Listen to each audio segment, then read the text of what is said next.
Entonces, bien, hoy ya tenemos una agenda pues muy importante, de hecho estamos en una semana muy vital, muy importante, que es, por supuesto, esta Semana Santa, esta semana de reflexión, donde todos, por supuesto, estamos pasando por diferentes tipos de proceso y estamos pasando por muchos aprendizajes, ¿no? Entonces, en esta semana es muy importante. Hoy día vamos a desmenuzar mucho reflexiones, parábolas, pasajes, todos bíblicos, y reinterpretarlos desde una información totalmente diferente. Okay, entonces, estén súper atentos allí, a todos en YouTube, estén allí, es que si pueden saquen un cuaderno, un libro, escriban, no se les vaya a escapar ningún tipo de referencia y por supuesto también vamos a tener una sección para responder preguntas y dudas. Entonces, vayan acumulándolas, escríbanlas en el chat, ni bien aparecen porque nosotros estamos atentos para luego contestarlas ya casi en la parte final de este entrenamiento. Entonces, quiero darle pase a un gran amigo pues de esta iniciativa. Es una persona que tiene pues realmente muchísima experiencia en estos temas. Viene estudiando pues toda esta información de Escuela Magia del Amor, viene estudiando información no solo complementándolo con información de coaching, de liderazgo, de desarrollo personal, viene ayudando a muchísimas personas. Entonces, definitivamente es alguien, un estudioso de esta información y nos viene a dar unas reflexiones muy importantes y unas reinterpretaciones también. Entonces, ayúdame a recibir con muy fuertes palmas virtuales al señor Percy Coronel. Bienvenido, Percy. Muchísimas gracias, Manuel. Muchísimas gracias a todos los aprendices que se están conectando también. Gracias por estar aquí en este espacio tan bonito para todos nosotros, justamente en un domingo tan importante en Semana Santa como es el Domingo de la Resurrección. Y hoy día vamos a continuar reflexionando acerca del profundo significado simbólico de la Semana Santa. Y tenemos preparado algunos temas para ustedes que hemos preparado con mucho cariño. Y bien, a mí me gustaría empezar con una primera reflexión que es una de las grandes enseñanzas del Maestro Jesús que nos ha dejado a la Escuela de Magia y el Amor, que Gerardo siempre menciona en cada uno de sus módulos, y es el versículo que indica, busca el reino de Dios y su justicia, y todo lo demás será añadido. ¿Cuál es la interpretación correcta de este versículo? Es busca el reino del amor dentro de ti y todo lo demás será añadido. Esa su justicia se refiere justamente a lo correspondiente. Lo correspondiente va a ser añadido. ¿Cuáles son las añadiduras? Los resultados externos. Cuando tú desarrollas paz interior, tienes felicidad y tienes amor entendido como un servicio incondicional, entonces hacia afuera siempre te va a corresponder resultados de armonía en las relaciones, excelente salud física, excelente relación con los recursos, con la prosperidad, con la abundancia y por supuesto una vida de adaptación, de disfrute, de gozo intenso. Entonces me gustaría empezar con una historia.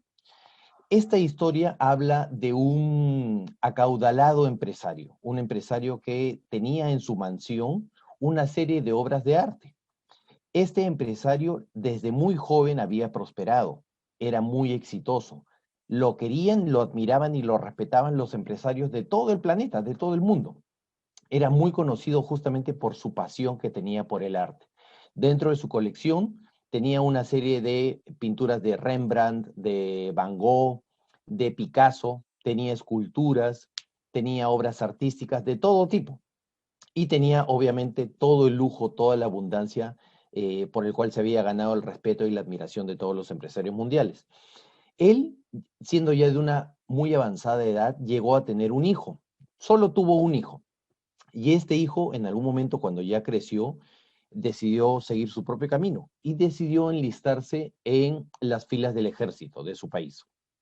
En algunos años después, este hijo participó en una guerra y estando en el frente de batalla, se hizo muy amigo de otro soldado. Este otro soldado tenía una cierta afición por dibujar con carboncillo. Entonces, estando en esas trincheras, mientras el soldado, el hijo del empresario, estaba cuidando, le hizo un retrato. Le hizo un retrato de su rostro y se lo mostró. Y le dijo, ah, mira, qué bonito tu dibujo. Me encantaría que esto lo pudiera ver mi padre. por si acaso, porque uno nunca sabe cuándo puede ocurrir algo y puede morir en el frente de batalla, voy a poner un mensaje de amor muy importante, y te pido que guardes el retrato por en caso yo fallezca en plena guerra, y si tú logras sobrevivir, se lo lleves a mi padre. Bueno, resulta que la guerra la perdieron.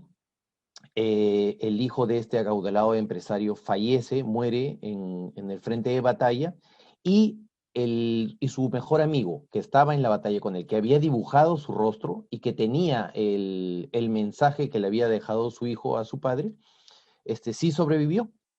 Entonces, muchos años después, ya siendo adulto y enterándose que su padre estaba a punto de fallecer, dice, lo voy a buscar y le voy a dar este retrato. Entonces, se lo lleva y su padre, muy conmovido, le dice, te agradezco profundamente. No tenía más imágenes de mi hijo en el frente de batalla. En la guerra uno no está constantemente tomándose selfies, ni fotos, ni nada. Pero atesoro profundamente este retrato que tú le has hecho, sobre todo por el mensaje que me está dando mi hijo. Entonces lo valora mucho. Y finalmente el acaudalado empresario que le apasionaba el arte fallece. Entonces, dentro de su testamento, él manda y ordena a sus fundaciones que subasten todas sus obras de arte, que subasten toda su fortuna, que subasten todas sus mansiones, sus carros, sus yates, sus helicópteros, sus aviones, y que subasten todo lo que él tenía, y que finalmente lo donen a fundaciones. Entonces, al enterarse esto, los empresarios de todo el mundo viajan a la mansión para participar de la subasta. Todo el mundo iba con 100 millones de dólares, 200 millones de dólares, dispuestos a comprar esas obras únicas, ¿no? Esos yates, esas casas, dispuestos a comprar esas obras artísticas que tenía el acaudalado empresario. Entonces, en el momento de la subasta, llega el subastador, el martillero, y dice, bien, muy bien, les damos la más cordial bienvenida a todos ustedes empresarios, y vamos a empezar la subasta de toda la fortuna, de toda la herencia del acaudalado empresario. Y vamos a empezar la subasta con un retrato en un papel viejo, está muy deteriorado, ha pasado por muchos años, se nota que ha estado pasando por momentos duros, por el momento de la guerra, pero tiene el retrato del hijo del empresario. Está hecho con un lápiz, con un sencillo carboncillo, y tiene un mensaje. Así que vamos a empezar la subasta con este retrato, con este mensaje. Y todos los empresarios que habían ido a participar de esta subasta decían, pucha, no, que empecemos con los Van Gogh, empecemos con los Picasso, empecemos con las obras más importantes, porque el que menos quería pujar por las obras más valiosas, digamos, por las más cotizadas. Pero el martillero se mantenía firme y decía, no, la voluntad del el señor que ya falleció, del empresario, es que empecemos con este retrato, que es el retrato de su hijo. Y toda la gente, pucha, no, el retrato no, eso no vale nada, decía, no, ¿quién lo habrá pintado? Un desconocido, un anónimo. Y por último, ese hijo ya no está, ya falleció, ¿qué dirá ese mensaje? No, no es nada valioso. Y dice, y bueno, vamos a empezar con esta subasta con $10. Y todos, que por $10. Empieza con las obras más grandes, empieza con las obras más importantes, empieza con las añadiduras. Y bueno, nadie va a ofrecer algo más, $10, $15, y todo el mundo guardaba silencio. Nadie quería llevarse el retrato del hijo. Entonces, bueno, entonces no podemos continuar mientras no subastemos este retrato. Es un pequeño retrato en una hoja de papel, aparentemente sin mucho valor. ¿Alguien desea llevarse el retrato del hijo del empresario? Y nadie decía nada. Ningún empresario ofrecía los $10, ni $15, ni nadie. Nadie quería llevarse esa obra aparentemente minúscula, aparentemente sin valor. Y del fondo de la sala salió un niñito. Y ese niñito le dijo, señor, yo solamente tengo $10, por ejemplo. No tengo más. Es todo lo que he logrado ahorrar después de trabajar, después de limpiar casas, después de arreglar jardines. Es lo único que puedo ofrecer. Todo lo que puedo ofrecer son $10. ¿Será posible que me lleve el retrato? Y el martillero dice, entonces, subastado por $10, se lo lleva el niño. Entonces, ya, oye, llévate el retrato de una vez, le decían los empresarios, ¿no? Llévate el retrato y ahora sí, ya, empecemos con el Van Gogh, empecemos con los Picasso, con las mansiones. Y el niño se lleva el retrato y se va muy contento. Y el martillero dice, muy bien, señores, muchas gracias, hemos llegado al final de la subasta. Y todos, oye, espérate, no, pero falta subastar todavía los helicópteros, las mansiones, las obras artísticas, los monumentos. No, no, no, no. Según el testamento del acaudalado empresario, exitoso, renombrado, respetado y admirado, él indicaba, el que se lleve el retrato y el que se lleve el mensaje de mi hijo, se lleva todo, se lleva todo. Y ese niñito que dio todo por ese retrato, todo por esa imagen, todo por ese mensaje del hijo, es el que finalmente se lleva todas las añadiduras. Se llevó todas las obras artísticas, se llevó las mansiones, se llevó los carros, se llevó toda la fortuna de este empresario. Busca el reino de Dios y su justicia dentro tuyo, busca el mensaje y todo lo demás será añadido. ¿Por qué quise empezar con esta pequeña historia? Por lo siguiente, el reino de Dios está dentro de nosotros. El reino del amor ya está dentro de nosotros. Es un vasto paquete de energía donde está conformado por nuestros valores, nuestras virtudes, todo nuestro amor, nuestra comprensión, nuestro respeto, todo lo que tiene que ver con la aceptación, con las 7 herramientas del amor. Todo ese vasto tesoro, eso ya es el reino de Dios dentro de nosotros. Cuando nosotros nos dedicamos a buscar esas verdades, ese amor en nuestro interior y no afuera, esa paz, esa felicidad, ese amor dentro de nosotros, hacia afuera, las añadiduras sencillamente son un fruto que cae de maduro. No tenemos que ir a buscarlo, se va a dar porque así funciona la ley. Es un resultado natural, los recursos, las relaciones, la salud, es un resultado natural de tu paz, tu amor y tu felicidad.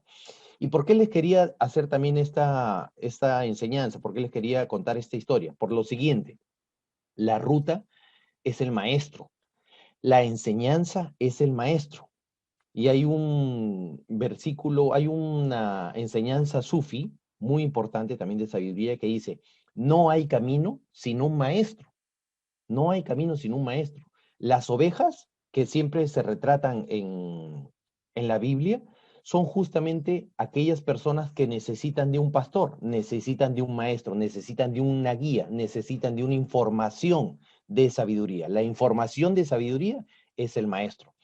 Por eso Jesús decía, no van a llegar al Padre si no es por mí, o sea, por la enseñanza. Y también decía la Biblia en otro versículo, este es mi Hijo amado. ¿No es cierto?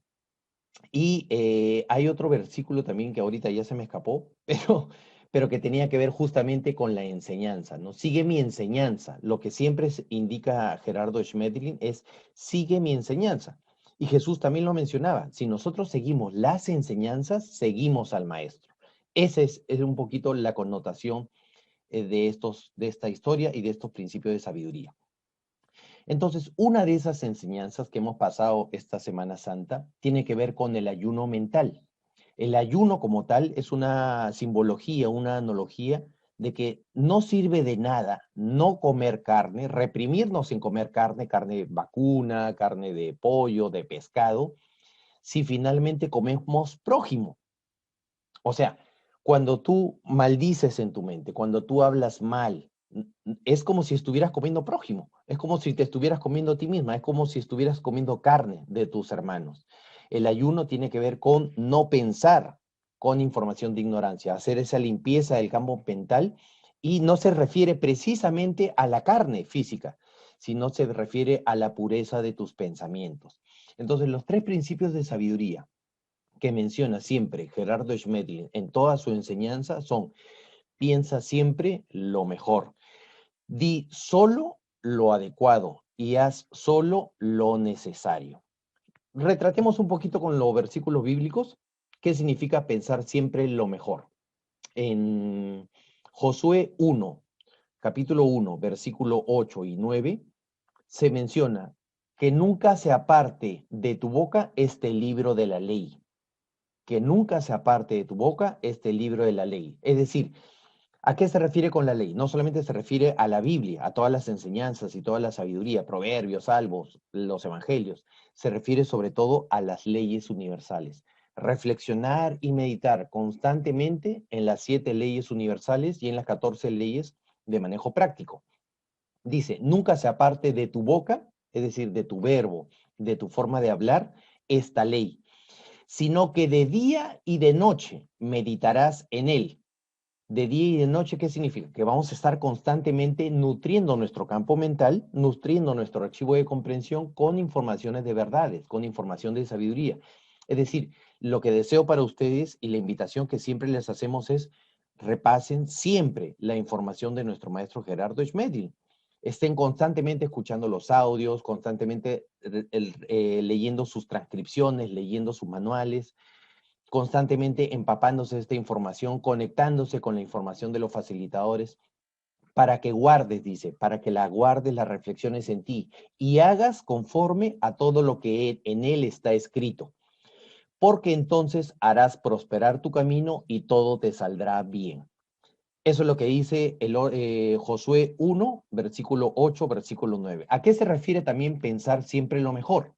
Lo decía Gerardo, en no tener esos pensamientos relacionados a las siete creencias capitales. Es decir, pensar lo mejor significa tener presente que la realidad como es, así como es perfecta y necesaria. No existe lo bueno, no existe lo malo, no existe lo injusto, no existe, no debemos ser bondadosos, sino debemos ser justos. No existe el bien, no existe el mal, no existen las coincidencias, no existen las casualidades. O sea, todas esas creencias capitales que están mencionadas en las enseñanzas de Gerardo, ese es el orden universal. Comprender y aceptar la realidad tal como es. Y comprender y aceptar también a nuestros hermanos. Como son perfectos y necesarios. Pasan por un proceso evolutivo y sencillamente, al igual que nosotros, estamos evolucionando. Pensar siempre lo mejor, pensar que todo lo que ocurre es perfecto y necesario. La segunda enseñanza del tercer principio de sabiduría dice decir solo lo adecuado. ¿A qué se refiere decir solo lo adecuado? En Efesios capítulo 4, versículo 9 dice, ninguna palabra corrompida, porque está en versión Reina Valera del año 1960, ahí así lo dice, ninguna palabra corrompida salga de vuestra boca, sino la que sea buena y necesaria para la edificación, para realzar el espíritu. Edificación se refiere justamente a empoderar a las personas y decirle, tú puedes salir del sufrimiento, tú puedes salir de la lucha, tú puedes salir de la resistencia, haz tu descarga de emociones, sube tu energía, cuando estés con la energía más alta, en ese momento agarra las enseñanzas de maestría de Gerardo Schmedlin y ponte a comprender cuál fue la ley que violaste, de qué ley te saliste, ley de la armonía, ley de correspondencia, cuál es la ley práctica, del manejo práctico que violaste para que salga mal. ¿Cuál fue el origen de tus bloqueos? ¿Cuál es el origen de tus luchas, de tu desgaste energético? Ajá, ley de afinidad, ley de vasos comunicantes. O sea, que estés constantemente pensando en la información de sabiduría. A fin de dar gracia a los oyentes, es decir, a fin de bendecir a nuestros hermanos. Y en este tema ese es el principio de sabiduría de decir lo adecuado. Y finalmente viene el último principio de sabiduría que dice hacer lo necesario. En hacer lo necesario me gustaría leerles, por ejemplo, hay un versículo en Mateo 17, capítulo 24 y 25, que está relacionado a pagar el impuesto para el templo. En estos versículos dice, cuando llegaron a Capernaum, se acercaron a Pedro los que cobraron los 2 dracmas, las 2 monedas. Y vuestro maestro no paga los 2 dracmas, le dijeron, ¿no? Él respondió, sí. Pedro respondió, sí. Al entrar en casa, Jesús le habló primero y le dijo, ¿qué te parece, Simón? ¿Los reyes de la tierra, de quién cobran los tributos o los impuestos? ¿De sus hijos o de los extraños? Y Pedro le respondió, de los extraños. Jesús le dijo, luego los hijos están exentos. Sin embargo, para no ofenderlos, ve al mar, echa el anzuelo y toma el primer pez que saque. Ábrele la boca y hallarás una moneda. Tómala y dásela por mí y por ti. ¿A qué se refiere esta enseñanza? A emparejarse. Hay un versículo bíblico también que menciona, no, ya no olvidé el libro exactamente, pero que dice, yo los mando a ustedes como ovejas en medio de lobos. Fíjense, yo los mando a ustedes como ovejas en medio de lobos. Sean astutos como serpientes, pero mansos como palomas. ¿A qué se refiere? A emparejarse. Nosotros cuando ya vamos teniendo esta información de sabiduría, lo ideal, lo deseable, lo que nosotros aconsejamos, lo que enseña la enseñanza, es justamente que no se note la sabiduría. En algún versículo, no, perdón, en alguna enseñanza también Gerardo menciona que, por ejemplo, cuando uno de los maestros va a un funeral, a un sepelio, resulta que ve que el espíritu, el archivo mental y la conciencia salen con mucha luz, porque no tenía mucho ego la persona que había fallecido. Y el maestro se alegra, está sumamente feliz. Y uno de sus discípulos le dice, maestro, está sonriendo mucho, la gente lo está notando. Y el maestro dice, sí, sí, perdóneme, voy a llorar un poco para que no se note. ¿A qué se refiere esto? ¿Y a qué se refiere lo que yo les decía? Yo los mando como ovejas en medio de lobos, a emparejarnos, a que respetemos el proceso de evolución de las personas, a que no se note justamente esa sabiduría que nosotros empezamos a tener, que no vayamos por la vida proactivamente ofreciendo la información de magia, sino por el contrario, guardemos nosotros estas enseñanzas para nosotros y cuando nos pidan, a partir de nuestro ejemplo, cuando nos pidan un consejo, allí sí que lo contactemos con la información, pero que no vayamos sencillamente dando esta información proactivamente, que respetemos el destino de las personas. El destino también se refiere a respetar el destino, las enseñanzas, el aprendizaje de todos nuestros hermanos. Entonces, hacer lo necesario. Hacer lo necesario también se refiere a el compromiso con la función. El compromiso con la función, ¿qué significa? Que voy a entregar todos mis dones, todas mis virtudes, todas mis cualidades, sin condiciones, donde me corresponda. Recuerden que amar, entendido bajo la información de Escuela de Magia y el Amor, es actuar en el mundo físico. Y si uno de los propósitos es aprender a convivir pacíficamente, el amar, el actuar, se manifiesta sobre todo en la función. ¿Cuál es tu función? Aquella donde tú generas los recursos necesarios para el sustento de tu entidad biológica, de tu cuerpo físico, es decir, tu empleo, tu negocio, lo que te da sencillamente recursos, dinero, plata, para que te mantengas. Entonces, allí es donde tienes la gran oportunidad de expresar todos tus dones, todas tus virtudes, todas tus cualidades, sin hacer distinción, sin limitarte, sin condicionarte. Al contrario, entregando lo mejor de ti, porque ahí tienes tú la gran oportunidad de manifestar tu ser espiritual, de aprender a convivir pacíficamente con todas las personas. Y esto también tiene que ver con los 4 aprendizajes. Recuerden siempre, todas las personas, aquello que nos ocurre tiene que ver siempre con lo que necesitamos aprender, con ese destino. Los 4 aprendizajes siempre son comprender, valorar y respetar el opuesto. En Mateo 18, versículo 15, habla acerca del perdón. Recuerden que en ese momento el perdón era la herramienta esencial para una sociedad de segundo nivel de conciencia. El perdón es la herramienta del tercer nivel de conciencia. Y les decía, maestro, ¿cuántas veces tenemos que perdonar a nuestros hermanos? Y simbólicamente, metafóricamente, le dijo 70 veces 7, o sea, muchas veces, todas las veces. Eso no significa que vayas a tener una relación con la persona que te ofende, que te agrede. Hay que delimitar, pero hay que perdonar, hay que aceptar. El perdón es previo a la aceptación, es una herramienta de tercer nivel de conciencia y la aceptación es de cuarto nivel de conciencia. Entonces hay que comprender, valorar y respetar a todas aquellas personas que no sean afines a nosotros. Esa es la primera enseñanza. La segunda, esa persona, por contraste, me enseña a yo ser completamente distinto. Si esa persona es irrespetuosa, entonces yo veo sus resultados, veo que es irrespetuoso y eso me enseña a mí, a partir de verlo, a yo ser la máxima expresión de respeto, de amor, de cordialidad, de servicio incondicional. La segunda enseñanza entonces siempre tiene que ver con tu ser lo contrario al opuesto, ser tu mejor versión. Lo tercero es el desapego. En el tema del desapego, en Mateo 19, versículo 21, también hay una enseñanza muy bonita que dice, si quieres ser perfecto, anda, ve todo lo que tienes y dáselo a los pobres y tendrás tesoro en el cielo y ven y sígueme. Sigue mi enseñanza. Y se refiere a desapegarnos de las cosas materiales y tener consciente siempre que somos una conciencia, el Hijo de Dios, el archivo crístico. ¿ok? Y que no tenemos que tener apego a las cosas materiales ni a las personas, sino siempre tener presente el desapego. Y el cuarto aprendizaje tiene que ver con el empleo, el uso experto de las 7 herramientas del amor. Acuérdense, las 7 herramientas del amor vienen en un estuche previo que se llama comprensión. La comprensión, el uso de la comprensión y el uso de las 7 herramientas del amor da como resultado el amor. Es decir, cuando tú aplicas la paz que vas a obtener al aceptar a las personas, al asumir tu responsabilidad, al actuar en el mundo físico, que no te quedes en el campo mental, que actúes en el campo físico, adaptarte a todos y a toda la realidad donde te corresponda, agradecer, valorar y respetar, tú vas a estar amando profundamente. Y ese es el cuarto aprendizaje. Entonces, ese cuarto aprendizaje, ese amor, te va a dar paso a ti a lo que yo digo, la octava herramienta del amor. Ya, eso sí es versión Percy Coronel habla hoy. Así como la Biblia, igual.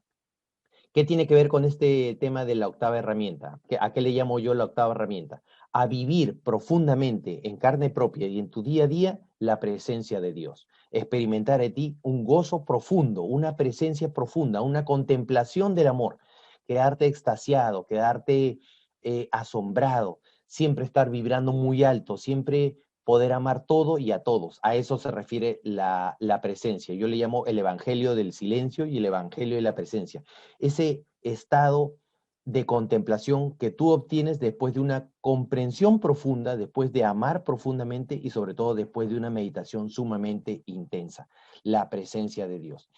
Y a eso se refiere el domingo de resurrección. El domingo de resurrección, que ahora Manuel Pachón nos va a hablar al respecto, tiene que ver justamente con esa transición en la que nosotros pasamos del bautizo de agua, que es el bautizo, el primer bautizo que recibe Jesús con Juan el Bautista, a un bautizo con fuego, que está mencionado en el módulo de Encuentra el Reino, perdón, Encontrándote con el Reino del Amor Universal, creo que es el módulo 14 de la Maestría de Magia y el Amor, y que tiene que ver con justamente el bautizo de fuego después de pasar por la ley de saturación. Si nosotros recordamos, son 7 niveles de conciencia, y esta información de Escuela de Magia nos llega más o menos en el nivel 3.5, o sea, en la mitad, en la bisagra, en el nivel de conciencia bisagra entre aprender por contraste inverso, por saturación, en espiral descendente y empezar a aprender con el triángulo superior, como se dice, pasando el nivel de evolución, pasando el nivel de tercero a cuarto nivel de conciencia, aprendiendo a partir del amor, a partir de la observación, del análisis, del método científico, aprender a las buenas, aprender con amor, con aceptación, transmutando todo destino en misión.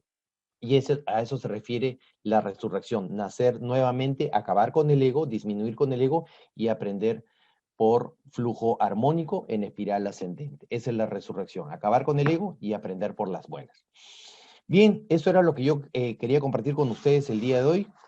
Les quiero agradecer por la atención prestada. Estamos aquí para responder todas sus consultas y dudas y les doy pase nuevamente a mi gran hermano, mi gran amigo Manuel Quispe Cobian desde Lima, Perú. Adelante, Manuel. Buenísimo, fuertes palmas para Percy Coronel. Espectacular, hermano. Qué